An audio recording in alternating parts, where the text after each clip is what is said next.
We are expecting to hear from Secretary of Defense Pete Hegseth within the next 30 minutes. He is at U.S. Central Command in Tampa, expected to talk about the war in Iran. West News' Stuart Moore is there live right now with the latest, Stu.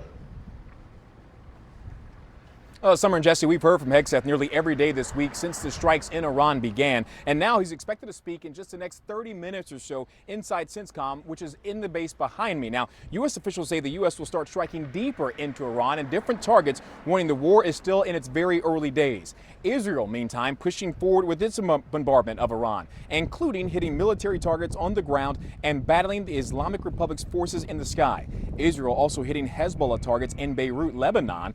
Israel Defense Forces also sending ground troops into southern Lebanon. Officials say the deployment was to provide an additional layer of defense for the residents of northern Israel. And just yesterday, the Pentagon publicly identified 2 remaining service members who were killed in a drone attack in Kuwait on Sunday. One of them was 45-year-old Major Jeffrey O'Brien of Iowa. Also killed in the strike was 54-year-old Chief Warrant Officer 3 Robert Marzan of Sacramento, California. They were among the 6 service members who died in the attack, one of whom is from Polk County, Captain Cody Cork. Now, this is all happening as the State Department continues to work on getting those thousands of stranded Americans out of the Middle East. West News' Justin Shecker spoke with a Central Florida couple trying to get home from Israel. And Justin, what did they tell you about how they are trying to get out?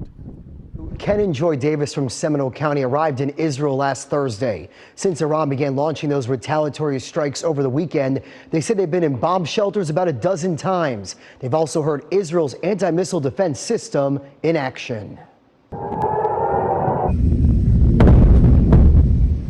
I just feel very protected by the Iron Dome. It hasn't made me feel unsafe for the effects that you get basically is like a boom, when you know that it has intercepted an incoming drone or missile when you hear the boom.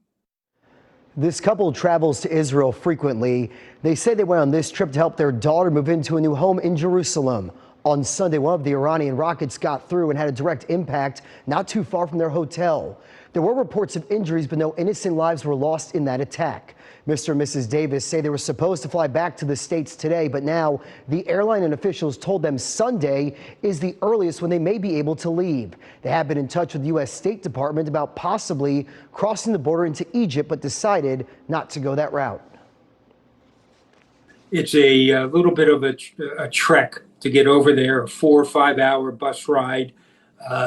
And then you're with us not having actually flights pre-existing, we would, be somewhat at the mercy of what's going on. After the October 7th terror attacks in 2023, Governor DeSantis and the state chartered evacuation flights of Americans in Israel back to Florida. He was there on the tarmac with First Lady Casey DeSantis when the first plane landed in Tampa.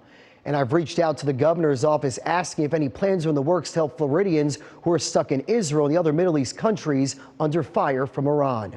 Stu, let's send it back to you over at MacDill Air Force Base. All right, Jesse, thank you so much. And of course, Secretary Hegseth is running a few minutes behind after earlier meetings in South Florida today. We are expecting to hear from him coming up at the top of the hour. As soon as that happens, we'll be listening in. We'll carry some of that live and give you the very latest on West 2's Facebook page as well. For now, we'll send it back into the studio to you, Jesse, and Summer.